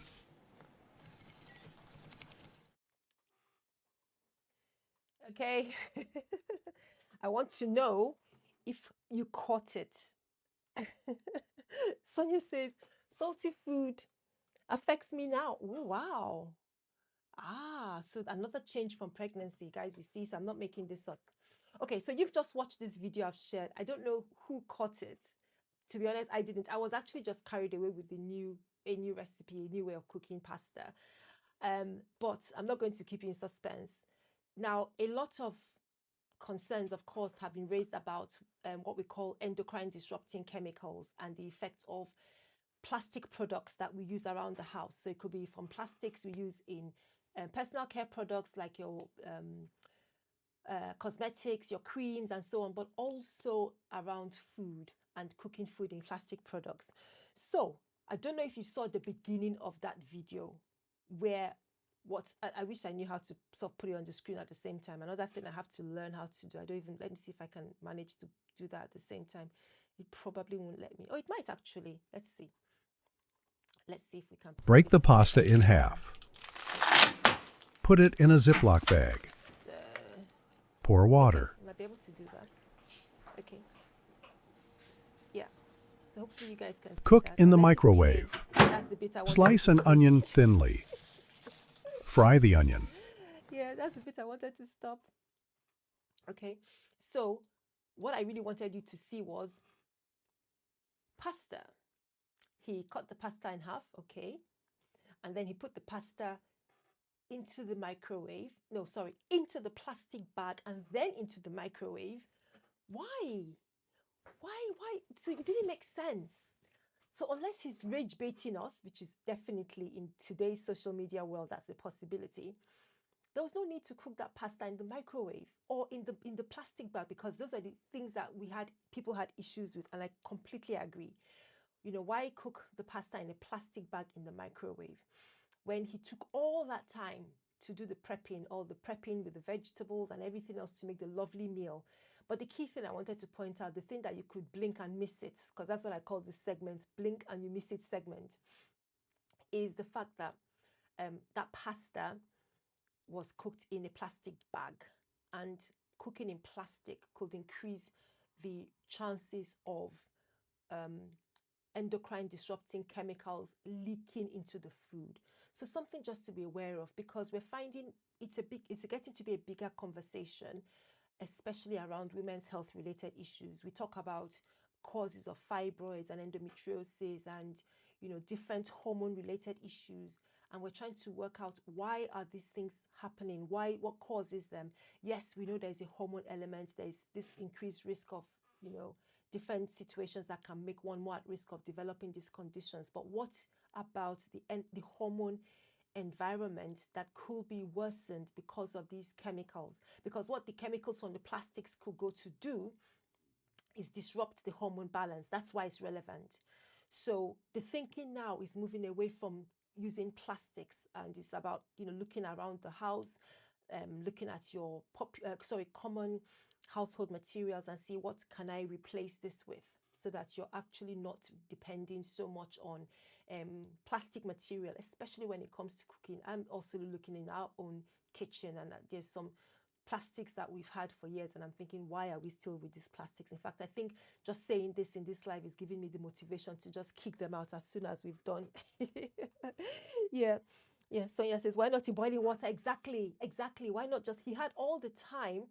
It could have been on a separate part of the hob while he's busy chopping vegetables and onions and cooking chicken. He could have, you know, nicely put the pasta in that area. Anyway, so that was that segment. I thought that was just a bit of a fun but educational, you know, thing that we could look at.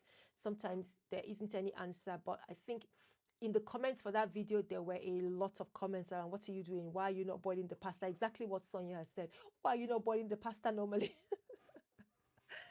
Okay, so let us look at the next topic. What is the next topic? Let me see. Is it that one? Let me just pull up. Give me a second, guys.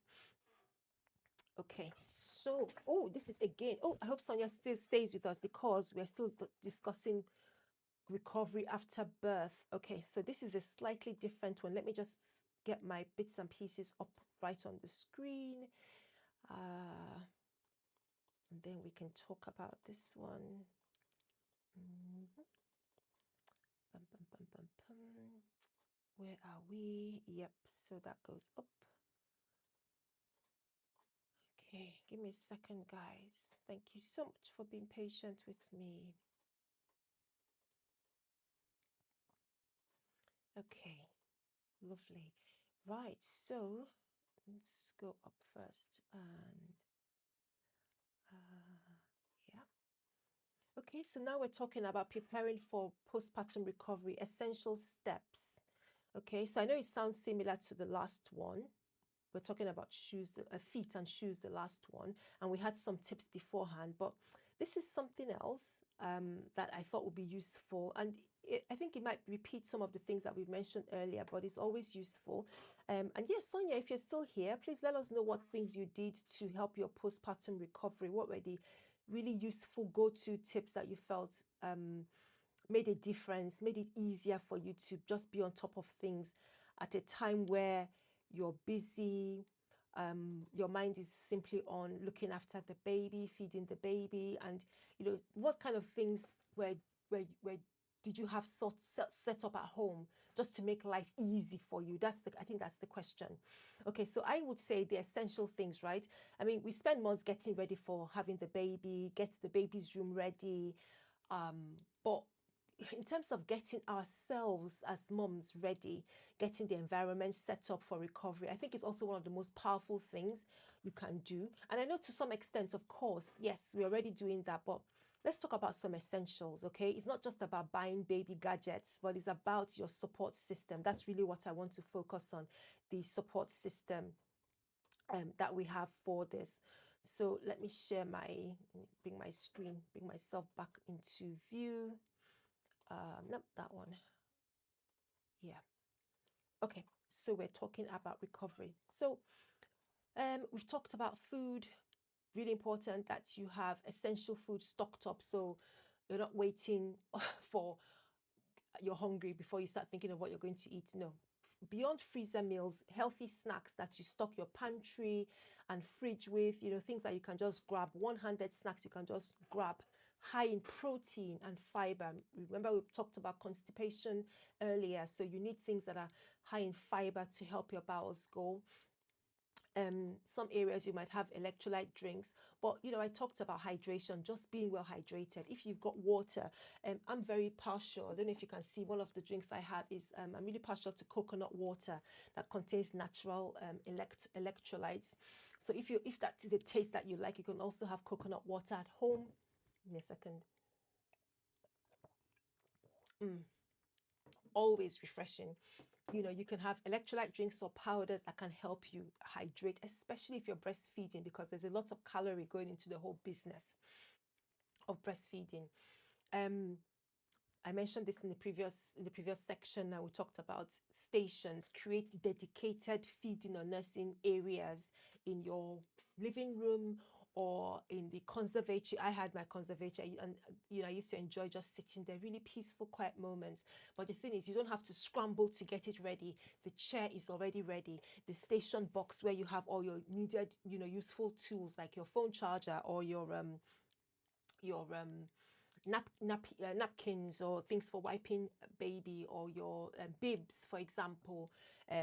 You have water bottles. You have things, they're just ready, and it makes it so much or less stressful for you. So a comfy chair, a table with large water and bottle, your TV might be there, or you want to just sort of listen to your phone or music on your phone, burp clothes for baby, even a tube of nipple cream. Honestly, you can think, you're there and just get it, because usually after feeding, baby is going to sleep off and you might just want to sort of relax there as feeding ends. The other thing you can have is a diaper changing station. Honestly, just think about it, especially if you live in where you live is you got a couple of flights of stairs, for example, or even if it's just you have more than one room that you're having to negotiate. And yes, I know that I've encouraged you to move around as you pace yourself in your recovery period, but sometimes just having the tools in a particular area, and that could be one part of the house that is dedicated for this purpose, so you're not just trying to scramble around to get things. For example, we have these lovely baby cabinets or baby drawers that you can buy or get your cabinet maker to design for you, where you have everything in one place. So just think ahead about these things. Really, really useful. And Sonia says, walking and drinking a lot of water. Friends had cooked. My mom stayed with me for a month. Yep, a strong support system makes so much of a difference. Thank you so much for that, Sonia. Okay, and then the other thing I wanted to talk about was your visitor plan. Sometimes it's good to have a visitor plan, because people might have the very best intentions or the best will in the world, but don't exactly get it right as they should. Okay, I'm just going to look at my mobile phone for a second, guys, because got an important call I'm expecting. And I want to make sure that I do not miss that call. So let me just make sure that this is set properly. Give me a second, guys. So have a think. Let me know what you guys, what's been your experience when it comes to you just had a baby and visitors. How have you dealt with this situation? Do you say to people, is there a time that you feel okay, this is when people can visit? Or what's your experience when they do visit? How do you manage that, especially around a newborn? Because there is some the etiquette can be a little bit I don't know, etiquette can be a little bit tricky to work with. And like I said, some people, they don't have a bad intention, but they may not do things the way that you want to do them. So someone said to me that depending on how close the visitors are, you might ask them to bring a meal. Sonia has talked about her friends bringing food, and of course if you've got family like your mom, of course from our African traditions, and not just African traditions, we have something called omugwo, where after you've had your baby, your mom or other female relative, if your mom is not around, or mom-in-law can come and spend some time with you to really just take the weight off your neck in terms of other things to do in the house, or even supporting you with looking after the baby. A really welcome extended family support, so important. But yeah, we're talking about visitors. Sometimes your visitors might be well-meaning, but they could stress you. So what do you do? How do you handle them? Okay, for example, clean hands and holding the baby, wearing a face mask and holding the baby. Perhaps you have a hand sanitizer close in the living room. So, when it's time to, they say, oh, can I carry baby? So of course you can. Would you mind just cleaning your hands first? You can say something that's polite, but you put it up front. Don't be afraid to do so, because of course it's your baby's health. So yeah, I want to know, if you've had a baby, what have you managed that particular scenario? What's your go-to way? And the other thing I want to say is, okay, don't be afraid to have sorry, we can't have visitors at this time. Or if somebody says, oh, can we come around? You can say, oh, that's lovely. So thank you so much for, offering to do that. Can we make it so and so? And give yourself space. That's what I'm trying to get at. And I think it's nuanced, isn't it? Everyone's different. They're different people, different relationships, and how you navigate them, but I think it's really important to emphasize your own mental health is important, and your own family health is important. Your own convenience is important, first and foremost. And people are understanding. I think it also depends on how you put it across to them. Okay, so speaking of mental health, this also requires a lot of planning ahead, but I would say write a list of simple things, like self-care things that you can put either in your phone, or things that you want to do. Please keep it simple. Don't do high plans or highfalutin plans. It might be that your goal for that day is walking in your back garden for 5 minutes. That might be your goal. Please, or maybe that's the plan for the week, or the goal for the week. Every single day this week, I'm going to take a 5-minute walk around the garden. 5 minutes doesn't sound like a huge thing, but actually you're making steps of progress. Or it could be that you have 5 minutes to do something that's not baby related, or spend a bit more time in the bath or something. It might be that you're connecting with friends. Maybe an old friend you guys have not connected before, maybe even an online chat or meeting. Set this kind of goals that would help your mental health, and you sort of come away, as you gradually come away from just being baby focused all the time. Because yes, you are going to be baby focused all the time, fair enough, but we also want you to get back to being not just X's mom, but also a person, because that is good for your mental health and your baby's mental health. Okay. And physical preps before your baby comes. This is something that midwives and antenatal clinics, they'll give you forms and give you lists of things to prepare. You've got lots of videos on YouTube telling you how to prepare for baby, things to pack before baby comes. Really important to have those available. I think the key thing is that your postpartum plan is just as important as the birth plan. You shouldn't end with the birth plan. You need to have a postpartum plan, at least for the first 8 weeks after baby comes.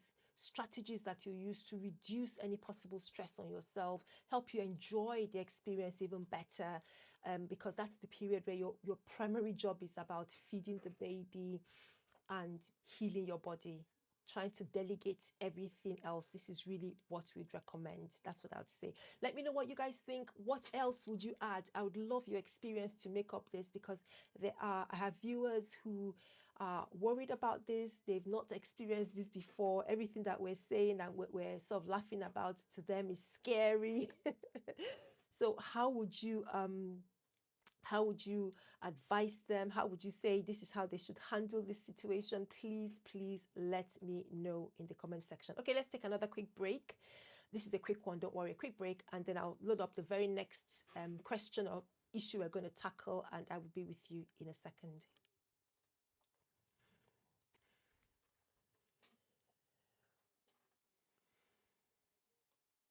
Are you tired? Women spend years struggling to be heard. I'm Dr. Sylvia, a GP and women's health specialist with 15 years of experience working with women just like you.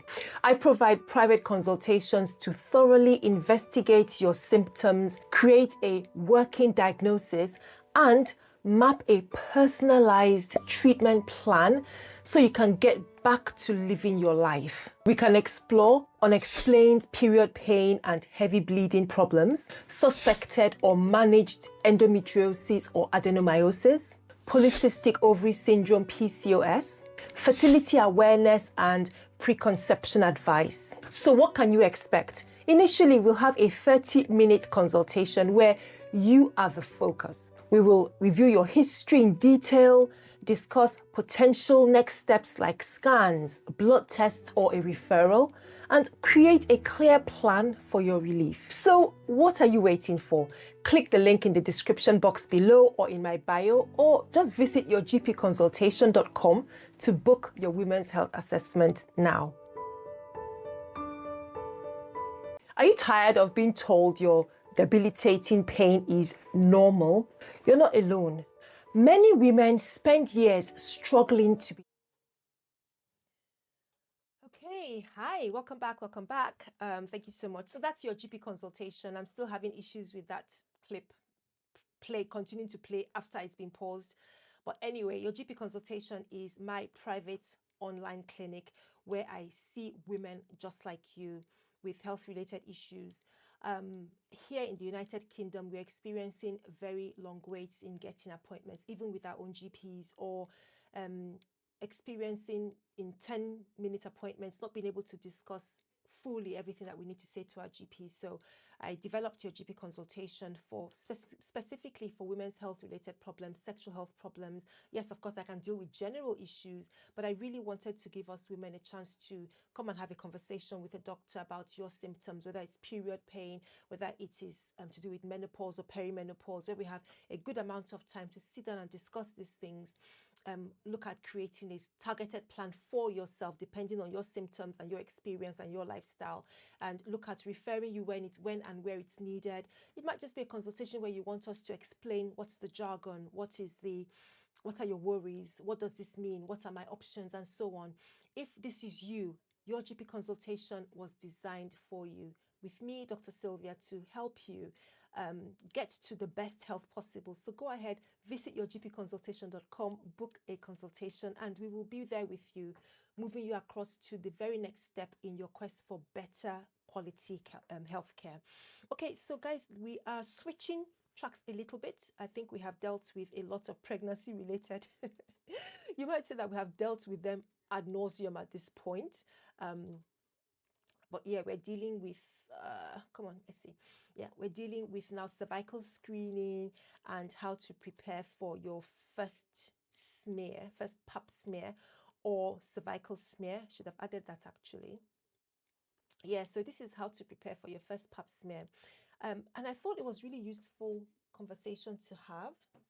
I thought it was a really useful conversation to have, to be honest with you, because this is still so important and there's still so little or not as much awareness as we would like around the subject of cervical screening. So let's tackle it a little bit this morning. I'm just trying to close some extra windows that are popping up on my system. So just give me 2 ticks and yeah, here we go. Right, so we're talking about the cervical screening. Okay, so the cervical smear, as we used to call it in the UK, or pap smear, as you might know it in other parts of the world, like in the US. If it's your first time, feel nervous, you're not alone. And you're actually watching this video at the very right time, because I just had mine last week. Oh my goodness. Um, oh gosh, I missed this comment from Sonia. So Sonia says, my African friends helped me with steam baths and I asked for the less visitors. Oh, wow, good for you. I like that you said that. Less visitors, because I was always tired, stayed home except when I had to go to the doctor's or for a walk. Close friends only visited and called. Um, joined mommy and me things to do. The librarian had its mommies. Ah, yes, yes, of course. You know, those mommies groups, that would be very useful and helpful therapy. Really grateful for older women in my life. Yeah. There's so many different supports that we have. And I am also very grateful for both the in person and even online, you know, for any family or anybody that can be around. Just the encouragement, you know, the calls to check in and all that is really an amazing part of this whole wonderful experience of having a baby. Thank you so much for adding those into the chat, Sonia. Okay, so let's get back into our conversation around cervical screening. I had mine last week. I wish they gave me a badge. They don't give us badges for these things because we're too grown up. Seriously, I'm a women's health doctor, still have my cervical screen. And I think it's really important that when you're invited for yours, please attend. Don't ignore it, please. You might feel, especially if it's the first time, you might feel, oh, you're worried about what's going to happen. Please don't be scared. Let's talk about it. That's the reason for this video. So let's explain the process, why you need to have it done and what you can expect, so that when you walk into the room, you know, you're feeling more confident. So we used to call it a cervical smear, like I said, but you know, it might be known as a pap smear. It's a screening test. Screening. It's not a diagnostic test. A screening test means that we're looking for early signs of a change that might mean a disease condition in years to come. So that's why it's not a diagnostic test. Okay, a diagnostic test is that, oh, the problem is there now, and we're doing this test to confirm that this is the problem. So there are two different things. The cervical screening is a screening test, okay? And the main reason that we're doing it is because we're looking for any abnormal changes in the cells of the cervix, that is the neck of the womb, long before they have a chance to turn into cancer. And it's actually one of the most successful cancer prevention programs in medical history. It is well worth your time, okay? Now, these days, many of these tests, if not all of them, but I know different countries have different rates. These days, many tests are using primary HPV test. Yes, so HPV is a human papilloma virus. This is the virus responsible, we think, for many, in fact, for the majority of cervical cancer cases. Now, I know when you hear HPV, you think, oh, isn't that the what? Yes. So we have the high risk and the low risk. Low risk HPV, that's genital warts. High risk HPV, cervical cancer. Okay. So nearly all cervical cancers are caused by the HPV high risk strain. So this test, the primary HPV test, they'll be looking for whether that virus is present or not. And that actually, we feel, is more effective at identifying a woman that is at risk. So when you go for your test, that's what they are doing. They're looking for the virus. They also have the potential to look for changes in your cell. But many countries are moving towards, let's test for the virus first, and then the testing for the cell change can be a secondary backup tests that they can do just to look at your risk. Okay, so now we've got that out of the way. What happens when you go for your test? So it's obviously, it's a private room, it's an intimate examination. You have a nurse or doctor. In the UK, it's mostly our nurses who do the cervical smears, but of course, lots of doctors can also do it and are trained to carry out the cervical. I keep calling it cervical smear because that's when I trained. That's what it was, cervical screening. Okay, so you're in a private room. You can ask for a chaperone. Please ask for a chaperone if you feel uncomfortable. If you want to come in with a friend or family member to be with you while you're having your test, that's fine. You know, just checking with the person that's your clinician on the day. So they'll ask you to undress from the waist down. They'll screen you off, so you'll be, you know, you have your privacy, and you'll be asked to take your undies off, and then you'll be given a little towel or sheet just to cover your bottom parts while your clinician, your nurse or doctor, gets together the equipment. Basically, they're going to use a tool, an instrument called a speculum. They'll put it gently into the vagina to open up the vagina so they can see the cervix. And then they'll use a very soft brush. Oh, I was going to get one. I don't have anyone close to hand. But a very, very soft brush. So once they popped in the speculum, it opens up the vagina wall, okay, so that we can see right at the cervix. And then we're going to use that very soft brush to just get those cells around the opening of the neck of the womb, okay? Some ladies are worried about having the speculum inserted. Totally appreciate that. You can certainly ask your nurse can they use a smaller speculum. In fact, ask them to make sure that it's wet, especially if you're somebody who has dry tissues. I'll mention that in a moment. But there are things that you can ask for if you feel uncomfortable. You can ask them to stop at any point if you feel uncomfortable. So they're going to use this small brush to quickly take a sample of cells. This is literally less than 30 seconds to do. Okay, so the speculum in, they've got their little brush. Once they can see the cervix nicely, they've got the little brush, and then they're taking the cells literally under a minute, less than 30 seconds that they get. So you might feel maybe a bit of a scratchy, a bit of a cramp as they do it. You might feel some discomfort as the speculum is popped in. And it's once they've taken the sample, the speculum is taken away. That's it. Job's your uncle. Job's done. Okay. So yeah, I want to emphasize, especially for a first timer, in the UK, when we start our screening for girls in their mid-20s, you're in charge. So you might feel worried about this and having an object inserted into the vagina. Please let your practitioner know. You can have a conversation before this starts and help them and ask them to, get reassured about what's going to happen. Ask them to explain what they're doing while they're conducting the procedure. I'm always happy to talk while I'm doing these things. I like to tell women what I'm doing, what I'm seeing as I'm putting the speculum in, so that they understand. And it also helps to distract from what's going on. Okay, and like I said, you can ask for a chaperone, you can bring a friend with you for your own appointment. Now, to prepare yourself to really get the best results and make sure that you don't get what's the word? You don't have any faulty or error results with your test. We usually advise avoid having sex in the 48 hours before your test. Make sure you book your appointment away from your period so that doesn't interfere with the test results. Avoid using any lubricants, vaginal creams, or anything in the 48 hours beforehand. So I want to say it's a really important test. You will literally not be in the doctor's office for up to 10 minutes unless you're having a pretty lengthy conversation or other things develop. The test itself is less than 2 minutes once it's done by somebody who's experienced and knows what they're doing. Minimal pain, but if you feel uncomfortable, of course you can take some painkillers like paracetamol before you go. Tell them that it's your first time. Please feel free to say it's your first time so they know what your experience is and how to make sure that they're keeping you on the same page and carrying you along while the procedure is going on, providing you the reassurance, explaining what they're doing. And of course, it might help to take deep breaths. Okay, so while the speculum is being put in, you're taking deep breaths, to calm yourself, to put your mind not just focused on pain, but just to help to settle you down. Okay.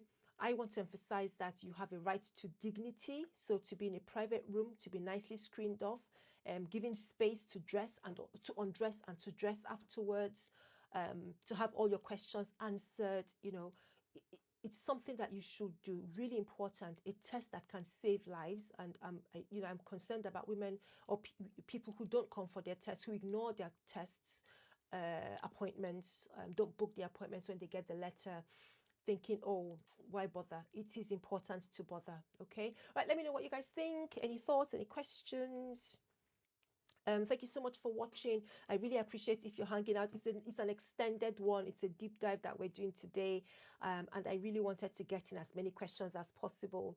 So if you are here joining us for the entire length of this, what a star you are. Thank you so much. I really appreciate it. Okay, so we're going to move on to the very next topic. I think we've left the pregnancy segment.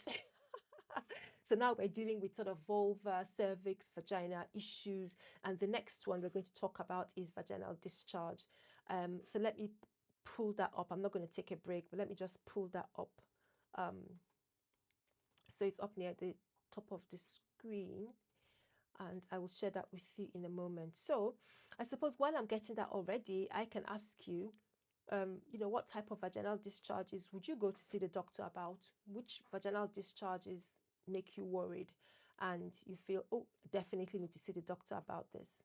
Let me know in the comments section what you think, because it may surprise you that, that is not an uncommon question. That is a common question that, and it's not necessarily just young people or teens or, people 13 or 14, not necessarily just those. I do get it from quite a number of people who are not sure and just want some clarification. Okay, so unusual discharge. Where's the next one? Give me 2 seconds. Wow, I think we're making quite a lot of progress because I'm scrolling quite a way down, which means that we've done quite a bit. Okay, so yeah, I guess I didn't prep anything. All right, beautiful. So we're now talking about when to see a doctor for unusual discharge. So like I said, if you're watching here, or if you're here live, or maybe you're watching the replay, which discharges make you worry, or should you be worried about? Okay, now first of all, the vaginal discharge is a normal and healthy part of having a vagina. Okay, if you have a vagina, the tissues, the cells have glands that produce fluid that helps to clean out the vagina, make sure it remains in the kind of balance that it should, the acid-base balance that it should, to keep the vagina healthy. So a little vaginal discharge is not abnormal. It should be not heavy in terms of the volume or amount. It shouldn't smell offensive. It can have a personal odor to it or an earthy odor, but it's not offensive. It's not itchy. It's usually a light color, maybe a little bit clear or off-white, so on. That's a normal. But how do you know when it's crossed the line from normal to, should I be worried? So let me give you a simple framework, especially if there's something that you're not familiar with, and if you come across this video, hopefully this will help. Now, this is a guide, okay? If you're ever not sure, please speak to your healthcare provider, because again, the context is always key, and context is different for all of us, okay? So I would also recommend that, apart from my traffic light system I'm going to share with you now, I would also look for a change in what is normal for you. Okay, so let's look at the green one. So let's look at the green one. I'm just going to put my green.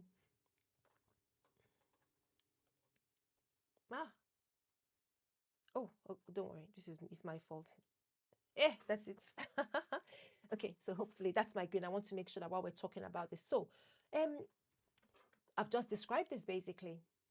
Green is the discharge I've just been describing. Your normal, clear, off-white, whitish, milky, not heavy, not smelly. It's part of you. You know how you smell, yeah? So it's not strong, a strong odor. The way it feels can change, okay? So especially if you've not hit menopause or you're not perimenopausal, every month after month, as you make a vaginal discharge, you will notice that it changes from before your period, when you're ovulating, around the time of ovulation, when it's egg white consistency. So the consistency can change, okay? But those are sort of slight changes. Again, they should not be heavy. They should not be, they shouldn't cause any discomfort. That's your normal. That's a healthy type of discharge, okay? So the color, like I said, is usually light. It's not smelly. It's not a huge amount. That's, every time you change, there's a lot of discharge, or it's, coming away from you or staining your underwear. That's what we sort of look at, a green sign for a healthy discharge. Okay, so the next one I want to talk about is if the discharge means that you need to speak to somebody. I don't want you to sort of sit down thinking, oh, what's going on is the yellow one. Okay, that's my yellow light discharge. That's when I think you need to speak to a doctor, book an appointment. Okay, so if the appearance of the discharge changes, it's whitish, I know I talked about white earlier, but hang on a second. White, clumpy, so we're talking about the consistency as well. It's quite thick, it might be cheesy. So cheesy means that it's a bit, I've got an example here. I'm not sure if I'll be able to demonstrate that to you. Where's my, okay, so I don't know how well you'll be able to see that. Let me just hold it up to the camera and see. You can see sort of a cheesy, thick consistency.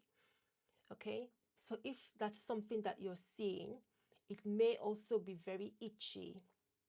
It may also be very itchy. This is a classic sign of a yeast or thrush infection. So if you didn't know what a yeast or thrush infection looked like, it looks something like this, sort of cheesy, white or off-white appearance, a lot, produce quite a lot. Okay, and again, I mentioned itching, redness down in the vulval area as well. Okay, so we're talking about yellow light when you need to see somebody, especially if it's the first time. For some women who've had it before and are familiar with the symptoms, they might go to a pharmacy, but I would recommend, if it's something you've not had before, please go and see somebody about it. The other one that I think is important for a phone the doctor, book an appointment, is if you get a discharge that's fishy, smells fishy. So we have a smell here. It's a bit thin and the color may look whitish or grayish as it stains your underwear, and perhaps especially after sex.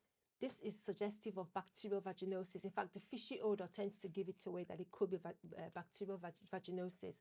Now, it's not an infection, and I'm going to talk about this later on in this stream. Oh, this is blocking my face. Sorry, I didn't even realize. You guys should have said this was covering my face altogether. Let me pull this up. Come on, yellow. I can hardly see myself here. Okay, so is it going to let me change this or not? That's interesting.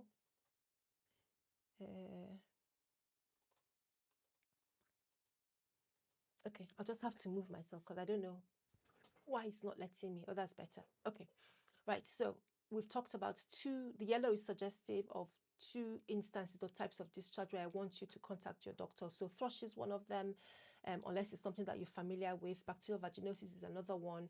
And, we've talked about the possible symptoms. And indeed, any type of discharge that you're really, this is something that's quite different. This is not normal for you. Remember, I said context is important, okay? All right, so the very next one, of course, is the red light. And so what do I mean by red light? What are the red light type of discharges that I want you to be aware of? So let me just show you, give you an example. I'm sure many of you guys will be familiar with them. So this is a type of discharge that is yellow-green. Yellow-green, might be frothy, so it looks like it's got bubbles in it, smelly, very smelly. There might be pain with it. You might have noticed that there's something different about your period. So I haven't got an excellent example of what this could look like, but let me just show you, especially if it's something that's sort of looking like that, yellow-green appearance of a discharge. So that might be something that you'd see. It could indicate a sexually transmitted infection. So that's why it's really important that you must see your doctor. Another type of discharge is one where you're spotting. So this is like period related or in between your periods, and you're experiencing spotting. So passing blood, might be with clots or just bleeding in between your periods that's not regular. You might have a brown discharge, or it might happen after menopause. Any kind of irregular bleeding. This is really, really important that you see your doctor. Okay, so now I said this, my red light system is not foolproof, because it's meant as a guide, and I don't mean that you should ignore everything else around you. Context is really important. So if you're experiencing any changes, let me take this thing off because it's in my face.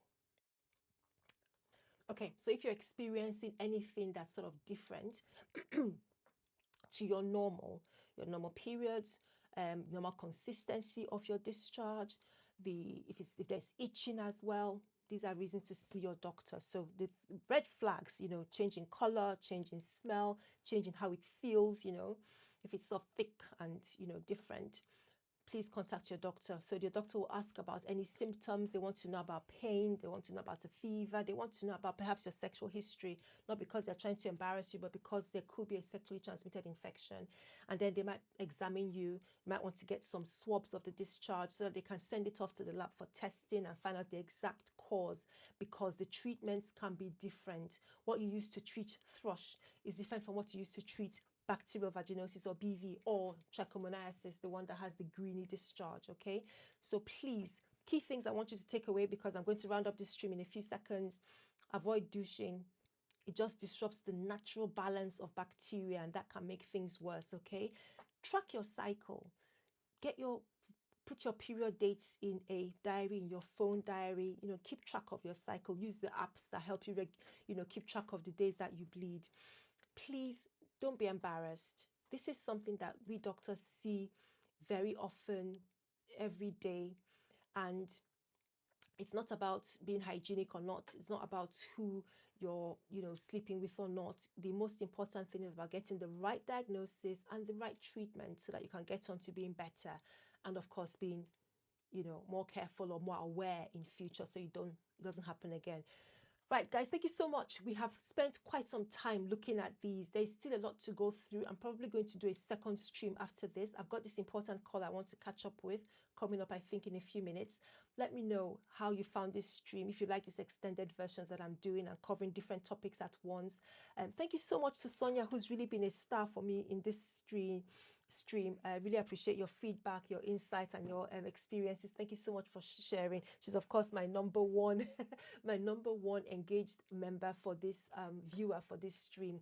Okay, thank you so much, guys, for watching. I will see you again real soon.